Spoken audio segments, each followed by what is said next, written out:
Historia de la filosofía, por Nicolás Sabagnano, volumen 3, 107, parte sexta. La filosofía del romanticismo, capítulo 11, el positivismo social, 638, el positivismo utilitarista. El utilitarismo de la primera mitad del siglo XIX puede ser considerado como la primera manifestación del positivismo en Inglaterra. Se trataba de un positivismo social, análogo y correspondiente al francés de entonces, por el cual las tesis teoréticas de filosofía o de moral fueron consideradas como instrumentos de renovación o de reforma social. En efecto, el utilitarismo se relacionaba estrechamente con una actividad política de cuño radical o socialista, que tuvo sus máximos exponentes precisamente en los tres teóricos principales del utilitarismo: Bentham, James Mill y John Stuart Mill. Los utilitaristas mostráronse a veces favorables y otras veces desfavorables a las demás corrientes reformadoras que se desarrollaron simultáneamente en Inglaterra. Fueron desfavorables al socialismo del industrial filántropo y reformador Roberto Owen, 1771-1858. Owen estaba convencido de que el maquinismo muerto entraba en competencia con el maquinismo viviente, y que, por lo tanto, la introducción de las máquinas en la industria moderna tendría como resultado último la miseria del trabajador.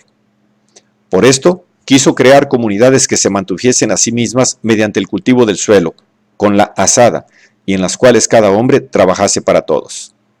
Sin embargo, las ideas de Owen, de que todas las religiones son esencialmente dañosas para el género humano y que el carácter del hombre es formado por las circunstancias, de manera que la inmoralidad no exige sanciones divinas ni humanas, sino que es más bien una enfermedad que se ha de curar con la modificación de las circunstancias externas, unen a Owen con los utilitaristas. Estos, lo mismo que Owen, tenían la pretensión de conseguir un mejoramiento de las condiciones sociales a través de un método puramente científico, y, junto con él, justificaron sus esperanzas con la fe en la posibilidad de modificar indefinidamente la naturaleza humana mediante las circunstancias exteriores. Los utilitaristas, habitualmente, han enumerado entre sus mayores representantes y profetas las dos grandes figuras de la economía política del siglo XIX, Malthus y Ricardo.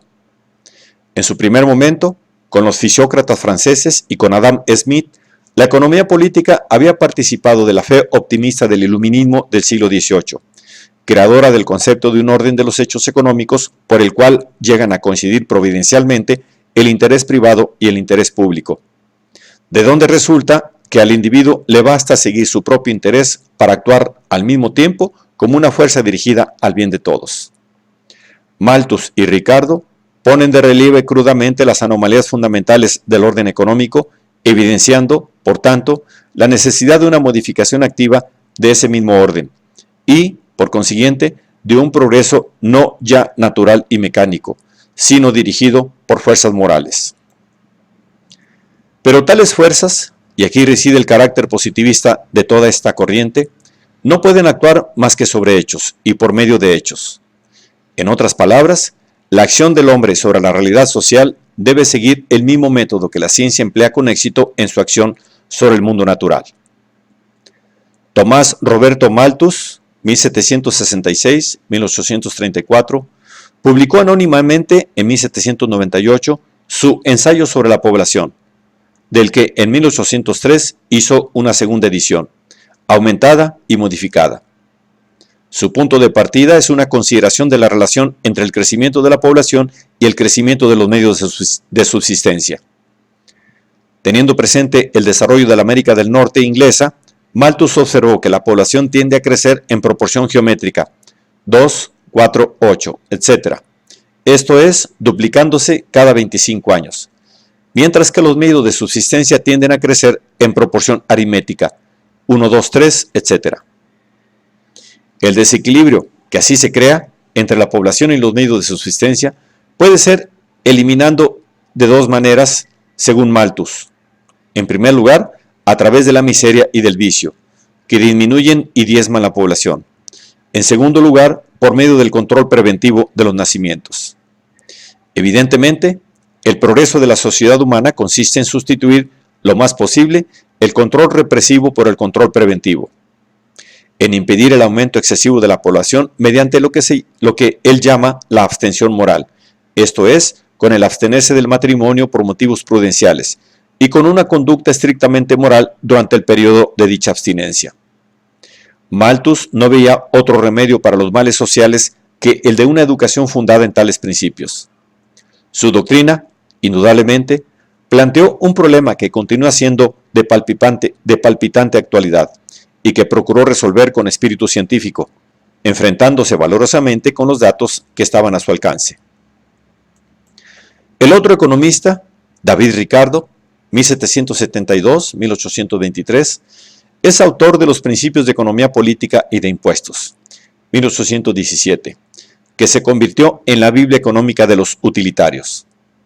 Los análisis de Ricardo se mueven en la misma línea que los de Malthus, pero se refieren sobre todo a la relación entre el salario del trabajador y la ganancia del capitalista. En primer lugar, hace resaltar el fenómeno de la llamada renta de la tierra.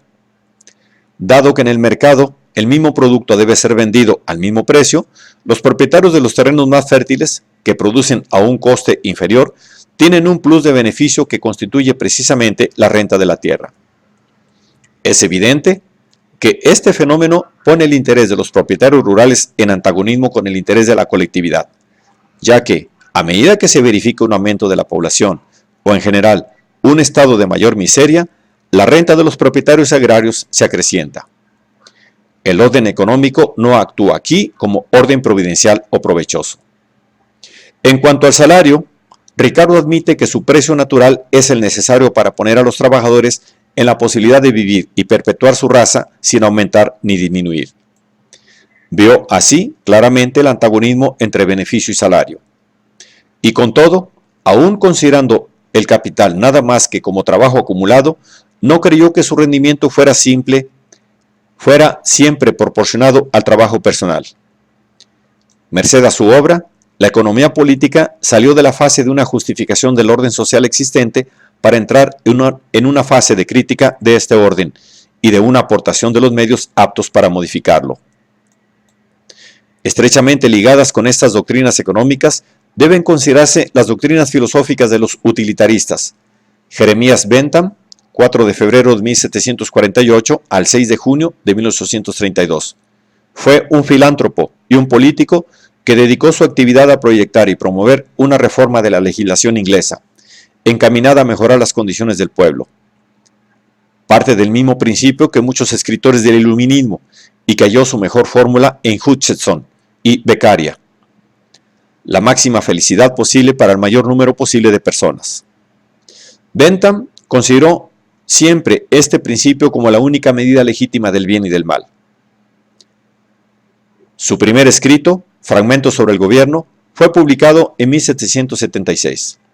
A este siguió un escrito de economía, Defensa de la usura, 1787, y luego su obra más vasta, Introducción a los principios de la moral y de la legislación, 1789. En 1802, un discípulo francés de Bentham, Dumont, publicó en Francia un tratado de la legislación civil y penal, que es traducción de parte de la obra precedente y de otros escritos de Bentham que no había publicado todavía en el original inglés. Posteriormente aparecieron Tabla de los motivos de acción, 1817, Ensayo sobre la táctica política, 1816, Visión introductiva de las pruebas judiciales, 1812, Cristomatía, 1816, en la que se recogen fragmentos sobre distintos temas de índole filosófica. Deontología o ciencia de la moralidad, revisada y publicada después de su muerte en 1834. Bentham es también autor de numerosísimos escritos políticos y jurídicos menores, algunos de los cuales se refieren a un nuevo sistema carcelario, llamado Panopticon, del cual fue defensor. El propósito declarado de Bentham era convertir la moralidad en una ciencia exacta. Ahora bien, la ciencia debe apoyarse en hechos, en cosas reales que tengan relaciones definidas e impliquen una medida común. En el dominio moral, los únicos hechos en que nos podemos apoyar son el placer y el dolor.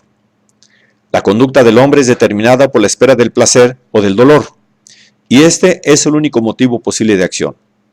Sobre estos fundamentos, la ciencia de la moral se hace tan exacta como las matemáticas, aunque sea más intrincada y extensa. El juicio moral se convierte en un caso particular del juicio sobre la felicidad. Un comportamiento es bueno o malo según sea favorable o no a la felicidad. Y acción legítima es la que provoca la máxima felicidad del mayor número. Como cualquier otro hombre, el legislador actúa legítimamente solo en cuanto es guiado por el principio de maximizar la felicidad. Los placeres y los dolores, como consecuencia de las acciones, son llamados por Bentham sanciones. Las sanciones físicas son los placeres y los dolores que siguen a un cierto modo de comportarse, independientemente de la interferencia de otro ser humano o sobrenatural. Las sanciones políticas son las que se derivan de la acción del legislador. Las sanciones morales o populares son las que se derivan de otros individuos que no actúan físicamente. Por último, las sanciones religiosas son las que se derivan de un ser superior invisible, legislador del universo. Los legisladores pueden actuar sobre los hombres solo como actúa Dios mismo, es decir, por medio de las fuerzas de la naturaleza, mediante la aplicación de los dolores y placeres que pueden también ser sanciones naturales. El legislador debe establecer sus sanciones de manera que incline la balanza del placer y del dolor en el sentido más favorable al principio de maximizar la felicidad. La moralidad no es determinada por los motivos de la acción, sino únicamente por sus consecuencias, porque, en realidad, el motivo de la acción no es más que la espera de sus consecuencias. Decir que un comportamiento es bueno o malo significa que inclina la balanza hacia el placer o hacia el dolor. Fuera de este cálculo no hay, según Bentham, más que conceptos ficticios o no entidades. Tales son la conciencia o el sentido moral de que hablan algunos filósofos, y la misma obligación moral. La afirmación de que un hombre está obligado a ejecutar una acción significa solamente que sufrirá dolor si no la ejecuta. De manera que la obligación es verdaderamente una entidad ficticia y que el placer y el dolor son reales. Quitad los placeres y los dolores, dice Bentham, y no solo la felicidad, sino también la justicia, el deber, la obligación y la virtud se convertirán en palabras hueras. Pero por esto se preocupa Bentham de establecer una tabla completa de los motivos de la acción que ha de servir como guía para cualquier legislación futura. Esta tabla comprende, en primer lugar, la determinación de la medida del dolor y del placer en general. En segundo lugar, una clasificación de las diversas especies de placer y de dolor. En tercer lugar, una clasificación de las diversas sensibilidades de los distintos individuos para el placer y para el dolor. En el primer aspecto, el placer y el dolor son considerados como entidades susceptibles de ser pesadas y medidas, y el valor de un placer dependerá, si es considerado en sí mismo, de la intensidad, duración, certeza y proximidad, o si es considerado con respecto a los modos de obtenerlo, de su fecundidad o tendencia a producir otros placeres y de su pureza o ausencia de consecuencias dolorosas. Mucho menos interesantes y más arbitrarias son las clasificaciones que Bentham dio de los placeres y de los dolores, y de las circunstancias que influyen en la sensibilidad individual de los mismos. Ya Stuart Mill encontraba a faltar en la clasificación de Bentham toda alusión a la conciencia, a la rectitud moral, al deber, al honor, etc. Y en cuanto a las circunstancias que determinan una diversa sensibilidad, Bentham enumeraba la constitución física, el carácter, el sexo, la raza, etc. Establecida así la patología, esto es, la teoría de la sensibilidad pasiva, Bentham pasaba luego a establecer la dinámica, o sea, el uso posible por parte del moralista y del legislador de estos motivos para determinar la conducta humana, a fin de alcanzar la máxima felicidad posible. Bentham se sirve de su principio de la utilidad aún en su crítica política. Tacha de ficticio los derechos naturales del hombre, afirmados por la Revolución Francesa. Si la libertad fuera un derecho absoluto, anularía la ley, porque toda ley supone una coacción. El verdadero criterio es el de la utilidad, que establece inmediatamente los límites de la libertad y de la imposición. Bentham cree que todo gobierno, como toda autoridad, es un mal que es menester reducir a su mínima expresión, esto es, a aquel grado y a aquellos límites que lo hagan efectivamente útil. El más importante discípulo de Bentham fue James Mill, 6 de abril de 1773 al 23 de junio de 1836. Periodista, político y funcionario de la Compañía de las Indias de Londres. Su obra filosófica fundamental es El análisis de los fenómenos del espíritu humano, 1829. Pero su pensamiento político influyó eficazmente en Inglaterra a través de algunos artículos compuestos por él para la Enciclopedia Británica, y especialmente el que se refiere al gobierno, 1820.